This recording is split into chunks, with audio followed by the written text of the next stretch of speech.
Sa Bohol, the auntie of Nolan gives me a rice cake. Sobrang sarap guys. Iwan ko, sabi nila dali na lang din daw yan sa pagbiyahe namin. Hindi ko alam kung saan lagay. Tapos dito I'm cooking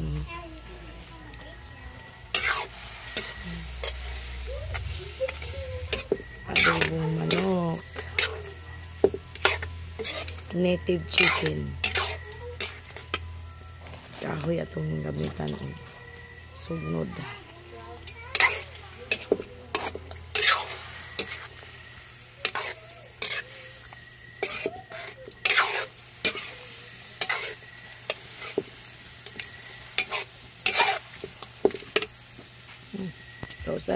It's time to back to Manila. So ito kung anong sinakyan namin nung galing kaming Tacloban, siya pa rin ang ginawa namin kasi mahirap ng kinanulan. Sumakay ng maghanap ng sasakyan. Dito kami sa paliko-likong daanan guys. Yan. Kanina pa ito paliko-liko, nag-idlip lang ako.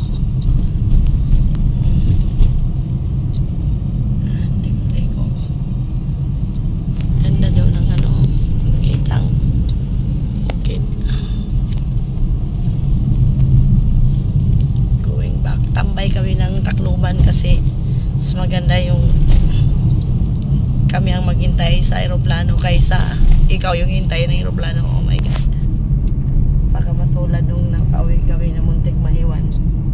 Ganda ng ano, takpan na.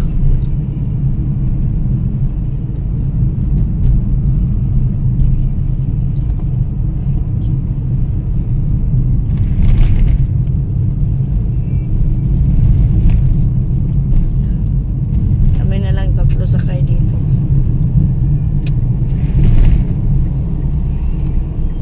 Ito ang choice namin.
isa hirap na sa pag-akyat.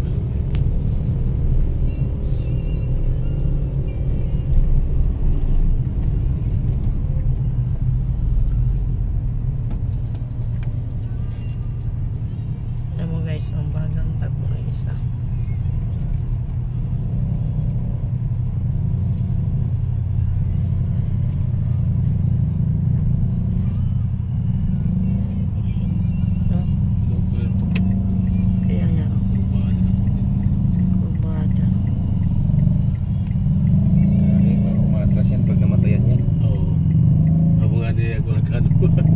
Basin pag matras yan. Didikit. Mahirap lumikit. Sige. Hirap umakyat to guys kasi packet kasi dito.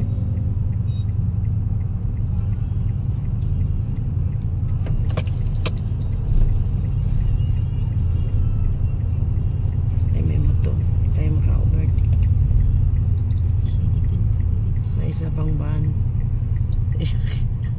Hindi kami mag-overtake guys kasi may mga van. Sasakyan ng mga 4 wheels. Pag wala pwede. Ay, nahirapan siya umakyat.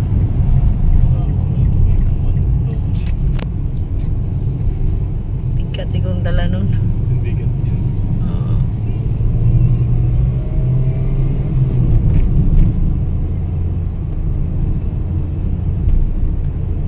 Kasi sa lugar na to guys.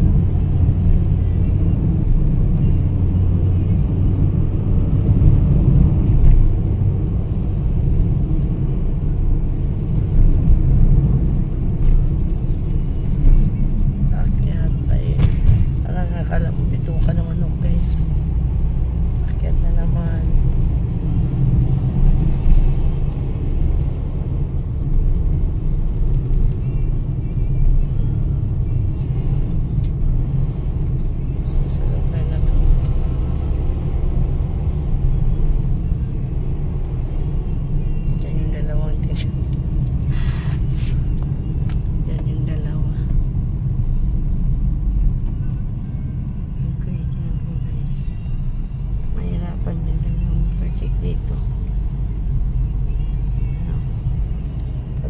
Sunod guys. Paakyat.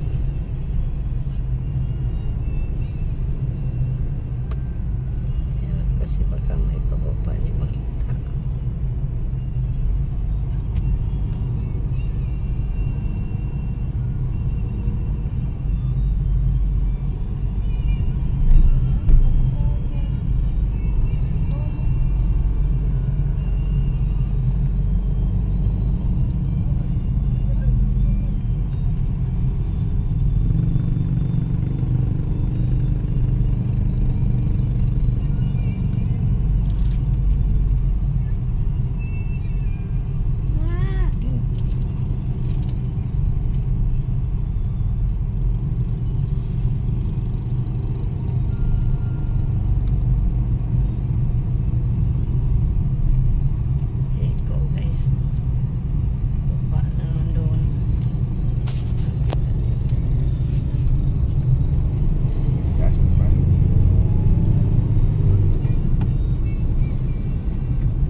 Naligo sila. Ini kaya ganyan trabaho ko lang. Ay, oo. Tracking dati. Ini.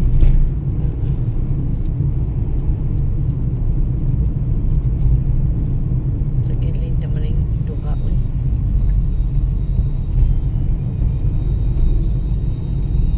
Keep distance.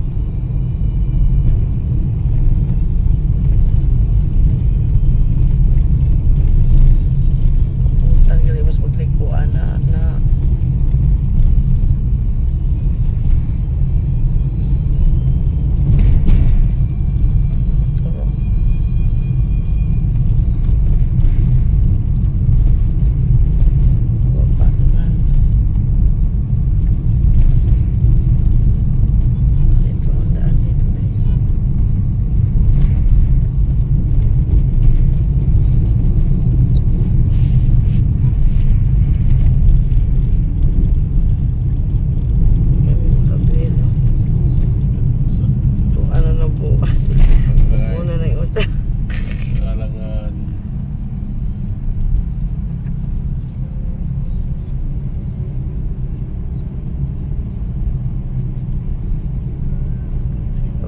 to eh.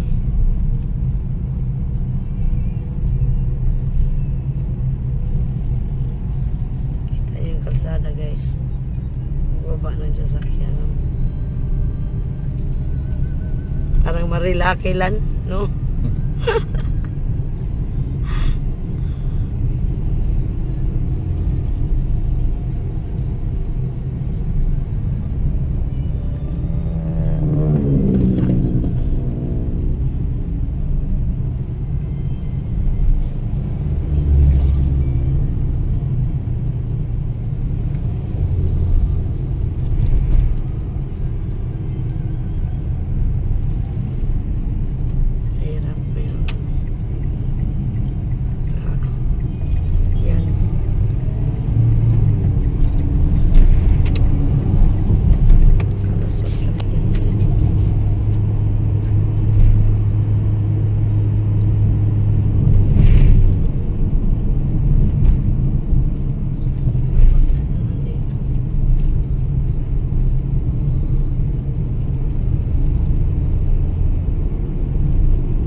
you guys. Ayan, nakiusap ako sa driver na idaan kami sa MacArthur kasi andito yung I shall return. Andito kasi malapit lang naman ang airport. So ayan, mabuti na lang pumayag siya, dinaan kami dito. Ayan, ikutin natin ang MacArthur. Saglit lang naman kami kasi papunta na kami sa ano. Ayan guys, andito kami, dito yung tawiran. Nakiusap lang kami ng picture saglit. Ayan, MacArthur. Punta tayo sa tabing dagat. I shall return. Yan, MacArthur Landing Memorial National Park. Tawid tayo lang. Ay, may motor. Good afternoon. Andito kami sa MacArthur. I shall return. Saglit lang kami dito. Babalik din kami kaagad. Sounds at the park. Dito po naglanding ang isa sa mga Amerikano, no? Na si MacArthur. Ayan. Douglas MacArthur nga. Hi, sa wakas. Ayan. Ayan po. Dito po. Pwede bang dumaan dyan? Uy, hindi ata pwede dumaan dyan. Uy, hindi. Baka bawal. Tanungin mo si kuya. Hindi ata. Kuya! Baka bawal. Bawal? Ah, pwede ba? Ah, pwede, nagpaalam kami. So, ayan. How many years? Akala ko sa libro ko lang mababasa. Ayun, narating ko rin. Dito ang yung I shall return. Douglas MacArthur. Maganda pala dito. Ayan. I shall return. Ang laki pala dito. O, ayan. Yan po sila. Ito, dagat pala dito. Dagat dito, guys. Ayan. Nulan, di ka pupunta dito sa dagat? Ang haba pala nito paglakarin ito. Nakiusap lang ako sa driver, guys. As in, dagat pala guys talaga dito. Ito lang ginamit kong cellphone, napuno na yung isa. Ayan, ang haba pala nito. Hanggang doon, no? Hanggang doon. Maganda dito mamasyal paghapon. Ayan. Ay. Oh. Ayan, malayo pala sa no? Ayan. Dagat na. Ang lawak.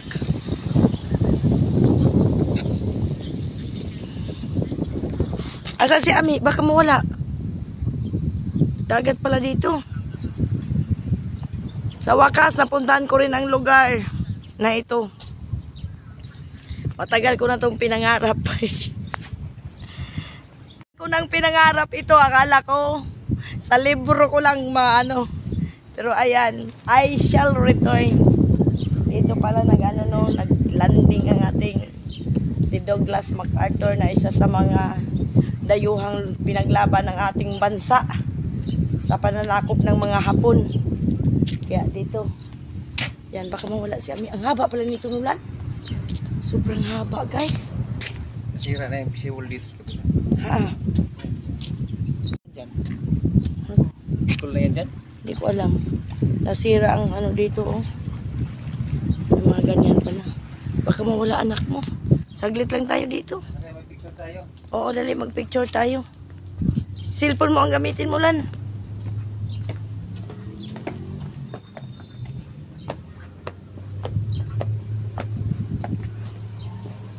Lawak pala dito, mamasyal.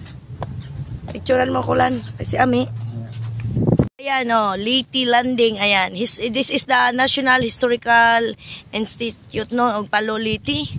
Leyte Landing on the spot. Palo Leyte. General Douglas MacArthur returned to the Philippines on 20 October 1944 and personally. Okay. Yan, Yan po siya. Thank you. Nakarating ako dito. Salamat ko sa SUV driver namin, kasi biyahe namin from Ormoc to Tacloban Airport. So, nakiusap ako na dadaan ba. Ayan. Natupad ko ng pangarap ko. My dreams come true. Kasi akala ko sa libro ko lang makikita at mababasa. Ayan, ngayon, narating ko na and personally nakita ko na yung statue ni Douglas MacArthur General, di ba? Ayan. Natawa nga sa akin si Kuya Gardo. Kasi ayan. Thank you so much, Lords, for this opportunity. Yan, napuntahan ko rin ito. Nakapag-picture kami sagliit. Binaba din namin si Ami kasi nagsuka. So, ayos dapon, in Phoenix, puno na ang aking upo. Yan. So, tingnan natin. Ito ang view dito. Dito naglanding ang ating, si General Douglas MacArthur. Yan. Grabe init. Mga alauna bumaba kami dito. Yan. Nakalagay dyan. I shall return. Under construction siya, guys. So, balik na kami kaya naghintay na ang aming driver sa SUV. Dadaan pa kaming Jollibee para pagkain, tapos yun punta na kaming airport. Tawid na kami. Mainit manggod kay nangali. Teka lang Nulan, baka go. Ay tara. Yan, MacArthur Landing Memorial National Park. Ay. Pinawisan ako. Akala ko sa libro lang. Sa libro ko lang mabasa yan. Thank you so much sa pagkakataon, Lord. At napunta namin na ito yung driver na sinakyan namin. Ito din yung car na sinakyan namin yung dumating kaming Tacloban. Siya lang din kinuha namin kasi doon sa lugar nila Nulan napakahirap maghanap ng sakyan. Doon si Ami at saka si Nulan, tatlo lang kami.